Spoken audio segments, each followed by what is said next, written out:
ಬೆಳ್ತಂಗಡಿ ಹೆಣಹೂತ ಆರೋಪ ಪ್ರಕರಣಕ್ಕೆ big twist ಸಿಗ್ತಾ ಇದೆ. ಲಾಯರ್ ಜಗ್ಗಿ ಮನೆ ಮುಂದೆ ವಿನೂತನ ಪೂಜೆಯೊಂದು ನಡೆದಿದೆ. ಆತ್ಮಗಳ ಜೊತೆ ವಕೀಲ ಸಾಬು ಮಾತಾ ಎಂದು ನೆಟ್ಟಿಗರ ಪ್ರಶ್ನೆ.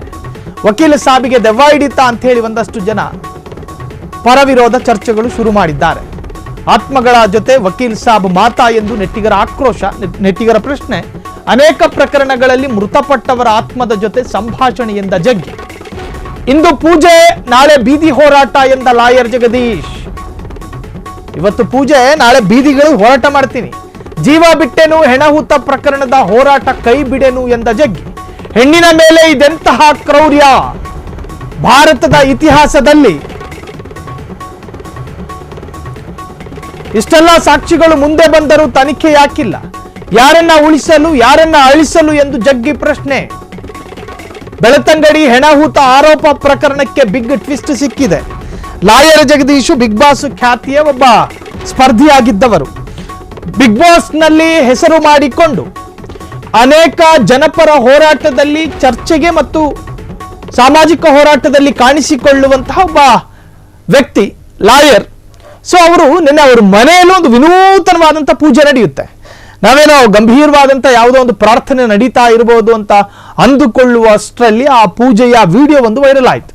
ಆ ಪೂಜೆಯಲ್ಲಿ ಅವರ ಮೇಲೆ ದೇವರು ಬಂದವರೋ ದೆವ್ವ ಬಂದವರೋ ಕನ್ಫ್ಯೂಷನ್. ಕಾರಣ ಅವರ ವಿನೂತನವಾದಂತಹ ಹೋರಾಟದ ಭಾಗ ಅನ್ನೋದು ಗೊತ್ತಿಲ್ಲ, ಅವರೇ ಕ್ಲಾರಿಟಿ ಕೊಡಬೇಕು. ಸೊ ಅವರು ಅಲ್ಲಿ ಕೂತು ಆತ್ಮಗಳ ಜೊತೆ ಮಾತನಾಡುವ ರೀತಿಯಲ್ಲಿ ಭಾಸವಾಗ್ತಾ ಇತ್ತು ಆ ದೃಶ್ಯ.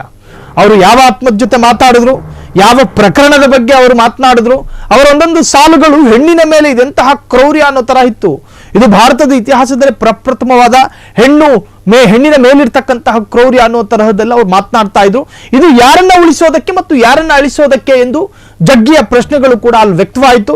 ಬೆಳ್ತಂಗಡಿ ಹೆಣಹೂತ ಆರೋಪ ಪ್ರಕರಣಕ್ಕೆ ಒಂದು ನ್ಯಾಯ ಸಿಗಬೇಕು, ಅಲ್ಲಿ ತನಿಖೆಗಳು ಯಾಕೆ ಆಗ್ತಾ ಇಲ್ಲ, ಪೊಲೀಸರು ಯಾಕೆ ಇಷ್ಟೊಂದು ನಿರ್ಲಕ್ಷ್ಯವನ್ನು ತೋರ್ತಿದ್ದಾರೆ, ಸಾಕ್ಷಿಗಳು ಕಣ್ಣ ಮುಂದೆ, ಸಾಕ್ಷಿಗಳು ನ್ಯಾಯಾಲಯದ ಮುಂದೆ, ಸಾಕ್ಷಿಗಳು ಒಂದೊಂದಾಗಿ ಹೊರಬರ್ತಾ ಇದೆ, ಯಾಕೆ ತನಿಖೆಯನ್ನ ಚುರುಕುಗೊಳಿಸಿಲ್ಲ, ದೂರುದಾರ ಹೇಳಿರ್ತಕ್ಕಂಥ ಹೇಳಿಕೆ ಯಾಕಿನ್ನೂ ಗಂಭೀರವಾಗಿ ಪರಿಗಣನೆಗೆ ತೆಗೆದುಕೊಂಡಿಲ್ಲ, ಅನನ್ಯ ಭಟ್ ನಾಪತ್ತೆ ಪ್ರಕರಣ ಇವು ಕೂಡ ಮುನ್ನೆಲೆಗೆ ಬಂದಿದೆ. ಸೊ ಈ ಎಲ್ಲಾ ಪ್ರಕರಣಗಳು ಮುನ್ನೆಲೆಗೆ ಬಂದರೂ ಕೂಡ ಯಾಕೆ ತನಿಖೆ ಇನ್ನೂ ಚುರುಕುಗೊಂಡಿಲ್ಲ ಎನ್ನುವಂತಹದ್ದು ಜಗದೀಶ್ ಅವರ ಆ ಒಂದು ವಿನೂತನ ಪೂಜೆಯಲ್ಲಿ ವ್ಯಕ್ತವಾದಂತಹ ಒಂದಷ್ಟು ಅಂಶಗಳು. ಇಷ್ಟೆಲ್ಲ ಸಾಕ್ಷಿಗಳು ಮುಂದೆ ಬಂದರೂ ಕೂಡ ತನಿಖೆ ಯಾಕಿಲ್ಲ, ಯಾರನ್ನ ಉಳಿಸೋದಕ್ಕೆ ಯಾರನ್ನ ಅಳಿಸೋದಕ್ಕೆ ಎಂದು ಲಾಯರ್ ಜಗದೀಶ್ ಪ್ರಶ್ನೆಯನ್ನ ಮಾಡ್ತಾ ಇದ್ರು.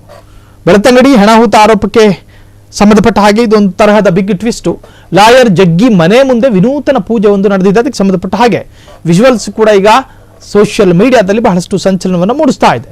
ಆತ್ಮಗಳ ಜೊತೆ ವಕೀಲ್ ಸಾಬ್ ಮಾತಾ ಎಂದು ನೆಟ್ಟಿಗರು ಪ್ರಶ್ನೆ ಮಾಡಿದ್ದಾರೆ. ಅನೇಕ ಪ್ರಕರಣಗಳಲ್ಲಿ ಮೃತಪಟ್ಟವರ ಆತ್ಮದ ಜೊತೆ ಸಂಭಾಷಣೆಯಿಂದ ಜಗ್ಗಿ. ಸೊ ಇಂದು ಪೂಜೆ, ಅದು ಪೂಜೆಗೆ ಸೀಮಿತ ಆಗೋದಿಲ್ಲ, ನಾಳೆ ಬೀದಿ ಹೋರಾಟಕ್ಕೂ ಕೂಡ ಮುಂದಾಗ್ತೀನಿ ಅಂತ ಹೇಳಿ ಲಾಯರ್ ಜಗದೀಶ್ ಆ ಪೂಜೆಯ ಮುಖಾಂತರವಾಗಿ ಸಂದೇಶವನ್ನ ಸಮಾಜಕ್ಕೆ ಕೊಟ್ಟಿದ್ದಾರೆ. ಜೀವ ಬಿಟ್ಟೆನು, ಹೆಣಹೂತ ಪ್ರಕರಣಕ್ಕೆ ನ್ಯಾಯ ಸಿಗೋವರೆಗೂ ಕೂಡ ಹೋರಾಟವನ್ನ ಕೈ ಬಿಡೆನು ಎನ್ನುವಂತಹ ಒಂದು ಪ್ರತಿಜ್ಞೆಯನ್ನು ಕೂಡ ಆ ಪೂಜೆಯಲ್ಲಿ ಮಾಡಿದ್ದಾರೆ ಎಂದು ಹೇಳಲಾಗ್ತಾ ಇದೆ. ಯಾರನ್ನ ಉಳಿಸೋದಕ್ಕೆ ಮತ್ತು ಇದು ಯಾರನ್ನ ಅಳಿಸೋದಕ್ಕೆ ಎಂದು ಲಾಯರ್ ಜಗ್ಗಿ ಪ್ರಶ್ನೆಯನ್ನ ಮಾಡಿದ್ದಾರೆ. ಇಂದು ನಾವು ಪೂಜೆ ಮಾಡ್ತಾ ಇದ್ದೀವಿ, ನಾಳೆ ಬೀದಿ ಹೋರಾಟಕ್ಕೂ ಕೂಡ ಮುಂದಾಗ್ತೀವಿ. ಇದು ಲಾಯರ್ ಜಗ್ಗಿ ಹೇಳುವಂತಹದ್ದು. ಜೀವ ಬಿಡ್ತೀನಿ, ಆದರೆ ಹೆಣಹೂತ ಪ್ರಕರಣದ ಹೋರಾಟವನ್ನ ಕೈ ಬಿಡೋದಿಲ್ಲ ಅಂತ ಹೇಳಿ ಜಗ್ಗಿ ಪ್ರತಿಜ್ಞೆಯನ್ನ ಮಾಡಿದ್ದಾರೆ. ಹೆಣ್ಣಿನ ಮೇಲೆ ಇದಂತಹ ಕ್ರೌರ್ಯ ಭಾರತದ ಇತಿಹಾಸದಲ್ಲಿ ಇದು ಮೊದಲು ಅಂತ ಹೇಳಿ ಆ ಒಂದು ಪೂಜೆಯ ಮುಖಾಂತರವಾಗಿ ವ್ಯಕ್ತವಾಗಿರ್ತಕ್ಕಂತಹದ್ದು ಲಾಯರ್ ಜಗದೀಶ್ ಅವರ ಸಂದೇಶ.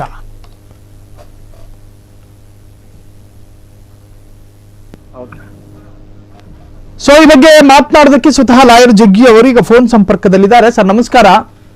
ನಮಸ್ಕಾರ ಸರ್. ಒಂದು ವಿಚಾರ ಈಗ ಭಾರತದಾದ್ಯಂತ ಸಂಚಲನ ಮೂಡಿಸ್ತಾ ಇರೋ ಹೊತ್ತಲ್ಲಿ ಕೊಡಿಗೆಹಳ್ಳಿಯ ಲಾಯರ್ ಜಗ್ಗಿ ಅವರ ಮನೆ ಮುಂದೆ ಒಂದು ವಿಶೇಷ ಪೂಜೆ ನಡೆಯುತ್ತೆ ಸರ್. ಅದರಲ್ಲಿ ಜಗ್ಗಿ ಅವ್ರ ಮನೆ ಮೇಲೆ ದೇವರು ಬಂದಿದ್ದ, ದೆವ್ವ ಬಂದಿದ್ದ ಅನ್ನೋ ಜನರ ಪ್ರಶ್ನೆ. ಇಲ್ಲ, ನನ್ ಮೈ ಮೇಲೆ ಏನ್ ಬಂದಿಲ್ಲ. ಆಕ್ಚುಲಿ ಅದ್ರಲ್ಲಿ ಏನೋ ಬೂಟಾಟಿಕೆ ಏನೋ ಇಲ್ಲ. ಯಾಕೆ ಅಂತಂದ್ರೆ ಸಾಮಾನ್ಯ ಜನರಿಗೆ ಅದ್ರ ಬಗ್ಗೆ ಅರಿವಿಲ್ಲ, ಅದ್ರ ಬಗ್ಗೆ ಐ ಥಿಂಕ್ ಟಚ್ ಇಲ್ಲ. ನಾನು 2011ರಲ್ಲಿ ನಮ್ ತಾಯಿ ಬ್ರೆಸ್ಟ್ ಕ್ಯಾನ್ಸರ್ ಇಂದ ತೀರೋಗ್ತಾರೆ.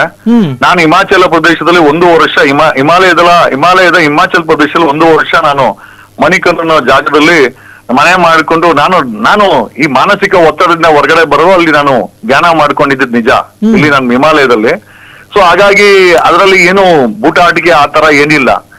ಒಂದು ಕಲ್ಲನ್ನ ದೇವರಂತ ನಂಬುವಂತ ಮಾನಸಿಕತೆ ಇರುವಂತ ಮನುಷ್ಯರಲ್ಲಿ ಒಬ್ಬ ವ್ಯಕ್ತಿಯಲ್ಲಿ ಆ ಶಕ್ತಿ ಬರುತ್ತೆ ಇದೆ ಅನ್ನೋದನ್ನ ತೋರ್ಸೋಕೋಸ್ಕರ ನಾ ಅದನ್ನ ಮಾಡಿದೆ. ಹಾಗಾಗಿ ಅದ್ರಲ್ಲೇನು ಬೂಟಾಟಿಕೆ ಇಲ್ಲ. ಸರ್, ನಿಮ್ಮ ಈ ಒಂದು ವಿನೂತನ ಏನು ಈ ಇದರಲ್ಲಿ ಏನ್ ಸಮಾಜಕ್ಕೆ ಏನ್ ಸಂದೇಶ ಕೊಡ್ತಾ ಇದ್ರಿ? ಈಗ ಪ್ರಸಕ್ತವಾಗಿ ಚರ್ಚೆ ಆಗ್ತಾ ಇರ್ತಕ್ಕಂತಹ ಹೆಣಹೂತ ಪ್ರಕರಣಕ್ಕೂ ಈ ಪ್ರಾರ್ಥನೆಗೂ ಏನ್ ಸಂಬಂಧ?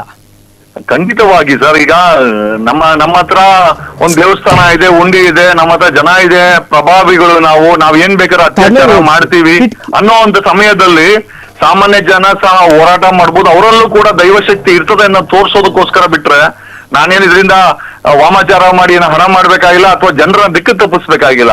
ನಾನೇನಿದ್ದು ಆತ್ಮಗಳ ಜೊತೆ ಮಾತಾಡಬಹುದು. ಅದು ಈಗಲೂ ಕೂಡ ನಾನು ಸುಳ್ಳು ಅಂತ ಹೇಳಲ್ಲ. ವಿ ಕ್ಯಾನ್ ಟಾಕ್ ಟು ಆತ್ಮಾಸ್ ಇದೆ, ಮಾಡಬಹುದು. ಸರಿಗ ಇಷ್ಟೆಲ್ಲ ವೈಜ್ಞಾನಿಕವಾಗಿ ಮುಂದುವರೆದ ವ್ಯಕ್ತಿಗಳಾಗಿ ನಾವು ಒಂದಂತೂ ಇವನ್ ವಿಜ್ಞಾನ ಒಪ್ಕೊಳ್ಳುತ್ತೆ, ನಮ್ಮ ಬಾಡಿನಲ್ಲಿ ಆತ್ಮ ಮಾಯ ಆಗಿದ ತಕ್ಷಣ ವಿಜ್ಞಾನ ಕೂಡ ಒಪ್ಕೊಳ್ಳುತ್ತೆ, ನಾವು ಹೆಣ ಹಾಕ್ತಿವಿ. ಆ ಆತ್ಮ ಇದ್ರೆ ಮಾತ್ರ ನಾವು ಜೀವಂತ ವ್ಯಕ್ತಿಗಳು. ಸೊ ಹೀಗೆ ವಿಜ್ಞಾನ ಹೇಳಿದ್ಮೇಲೆ ಸೊ ಆ ಆತ್ಮ ಬಿಟ್ಟು ಹೋದ್ಮೇಲೆ ಯಾಕೆ ಆ ನೋವಿನ ಕಥೆಗಳನ್ನ ಯಾಕೆ ಕೇಳಕ್ಕಾಗಲ್ಲ? ಆಮೇಲೆ ಯಾಕೆ ನಾವು ಆ ಆತ್ಮಗಳ ಜೊತೆ ಸಂಪರ್ಕ ಮಾಡಕ್ಕಾಗಲ್ಲ? It's quite possible. ವೈಜ್ಞಾನಿಕವಾಗಿ ಇದು ಪಾಸಿಬಿಲಿಟಿ ಇದೆ. ಪಾಸಿಬಲಿ ಸಾಮಾನ್ಯ ಜನರಿಗಿದ್ರೆ ಅರಿವಿಲ್ಲ ಅನ್ನೋದಷ್ಟೇ sir. Thank you lawyer Jaggi ಅವರೇ, ಇಷ್ಟೊತ್ತು ಫ್ರೀಡಮ್ ಟಿವಿ ಜೊತೆ ಮಾತನಾಡಿದ್ದಕ್ಕೆ ಥ್ಯಾಂಕ್ ಯು ಸೋ ಮಚ್.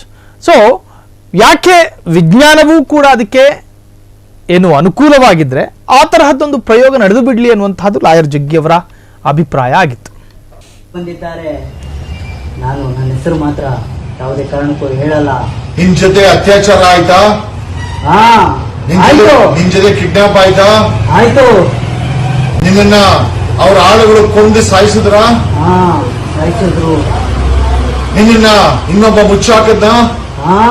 ಸತ್ಯ. ಎಷ್ಟು ವರ್ಷ ಆಯ್ತು ನಿನ್ ಸತ್ತು? ನಾನು ಇವಾಗ ಸುಮಾರು ವರ್ಷಗಳಾಯ್ತು, ಆದ್ರೂ ಕೂಡ ನನಗೆ ನ್ಯಾಯ ಅನ್ನೋದು ಸಿಕ್ಕಿಲ್ಲ. ನೀನು ಒಂದೇ ಆತ್ಮ ಇದೆಯಾ ಅಥವಾ ಅಲ್ಲಿ ಇನ್ನೂ ಹೆಚ್ಚಿನ ಆತ್ಮಗಳು ಇದೇ ರೀತಿ ಕೊಲೆಯಾಗಿ ಅತ್ಯಾಚಾರ ಆಗಿ ಸತ್ತು ಅಲ್ಲೇ ಸುತ್ತಾಡ್ತಾ ಇದ್ದಾರ? ನಾನಂತ ಅಲ್ಲ, ಸುಮಾರು ಆತ್ಮಗಳಿದ್ದಾವೆ. ಎಷ್ಟು ಅಂದ ಬಂದಿದ್ದಾರೆ, ನಾನು ನನ್ನ ಹೆಸರು ಮಾತ್ರ ಯಾವುದೇ ಕಾರಣಕ್ಕೂ ಹೇಳಲ್ಲ. ನಿನ್ ಜೊತೆ ಅತ್ಯಾಚಾರ ಆಯ್ತಾ? ನಿನ್ ಜೊತೆ ಕಿಡ್ನಾಪ್ ಆಯ್ತಾ? ಆಯ್ತು. ನಿನ್ನ ಅವ್ರ ಆಳುಗಳು ಕೊಂದು ಸಾಯಿಸಿದ್ರ? ಸಾಯಿಸಿದ್ರು. ನಿನ್ನ ಇನ್ನೊಬ್ಬ ಮುಚ್ಚಾಕದ್ನ? ಸತ್ಯ. ಎಷ್ಟು ವರ್ಷ ಆಯ್ತು ನಿನ್ ಸತ್ತು? ನಾನು ಇವಾಗ ಸುಮಾರು ವರ್ಷಗಳಾಯ್ತು, ಆದ್ರೂ ಕೂಡ ಕ್ಷಣ ಕ್ಷಣದ ಸುದ್ದಿಗಳಿಗಾಗಿ ಫ್ರೀಡಮ್ ಟಿವಿ ಸಬ್ಸ್ಕ್ರೈಬ್ ಮಾಡಿ, ಲೈಕ್ ಮಾಡಿ ಹಾಗೂ ಫಾಲೋ ಮಾಡಿ. ಹೊಸ ಸುದ್ದಿಗಳ ನೋಟಿಫಿಕೇಶನ್ಗಾಗಿ ಬೆಲ್ ಐಕಾನ್ ಮೇಲೆ ಕ್ಲಿಕ್ ಮಾಡಿ.